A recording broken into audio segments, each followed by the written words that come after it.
أعوذ بالله من الشيطان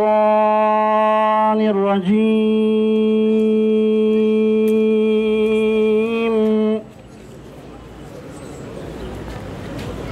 بسم الله الرحمن الرحيم.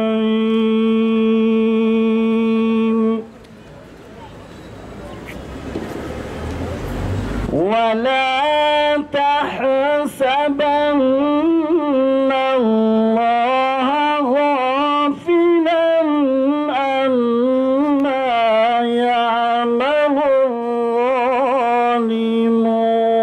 الظالمون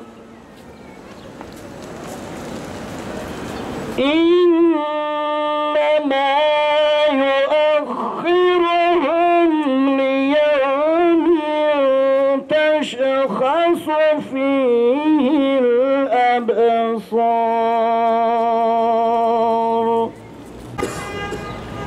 Basına ve kamuoyuna, bugün burada İslam davası için ömürlerini zindanda geçiren 28 Şubat ve FETÖ yargısı tarafından mağdur edilmiş Yusufiler için toplanmış bulunmaktayız.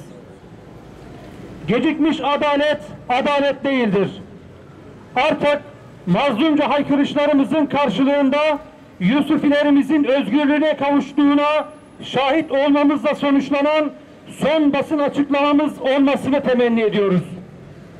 20-25 yıldır cezaevlerinde mazlumane bir şekilde ömür tüketen, iftiraya uğramış Yusufilerin özgürlüğüne kavuşmuş birer güvercin gibi cezaevlerinin kapılarından salınışlarını izlemek istiyoruz. Adalet heykelinin gözlerinin kapanmasına yargı organlarının karar verirken suçlanan kim yerine artık suçlama ne şeklinde yargılamaya başlayarak karar vermesini istiyoruz.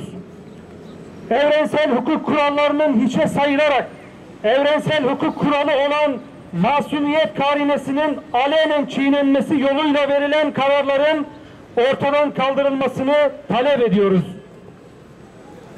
Yusufiler af değil adalet istiyor. Nitekim söz konusu 28 Şubat ve FETÖ'cü yargının mağdurları olan Yusufilerimizin asla af talepleri yoktur. Onlar ki Yusuf Aleyhisselam misali gömleklerinin arka tarafından yırtıldığına şahitlik etmekteyiz. Yırtılan gömleğin getirilmesini ve herkesin gözü önünde bu gömleğin nereden yırtıldığına karar verilmesini istiyoruz.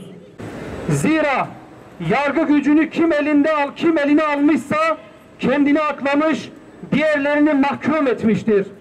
Siyasallaşan yargı 28 Şubat sürecinden günümüze dindar kesimlere zulmetmiş, tutuklamış, ağır cezalara mahkum etmiştir. Hak ve hukukun ayaklar altına alındığı 28 Şubat sürecinde binlerce dindar insanın FETÖ'cü polis, savcı ve yargı ayağı tarafından mağduriyet yaşadığı bugün daha net bir şekilde gözükmektedir. Müebbet hapse mahkum edilen Ergenekon ve Balyoz davalarının mahkumları yeniden yargılanma yolu ile beraat ettirildiler. FETÖ'nün kumpasları ve ülkeyi nasıl yönettikleri de gözler önüne serildi.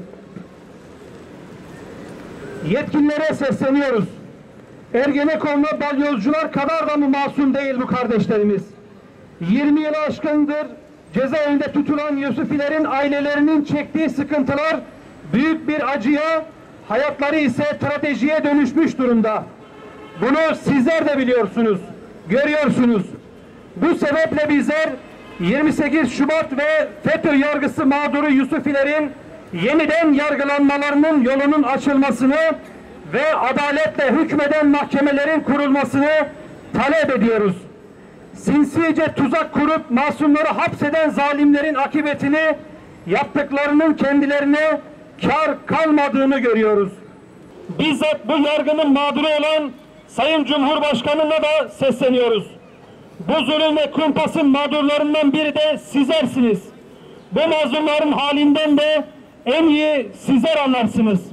Artık mazlum kardeşlerinize sahip çıkın. 28 Şubat ve FETÖ Yargı Mağdurları İnisiyatifi adına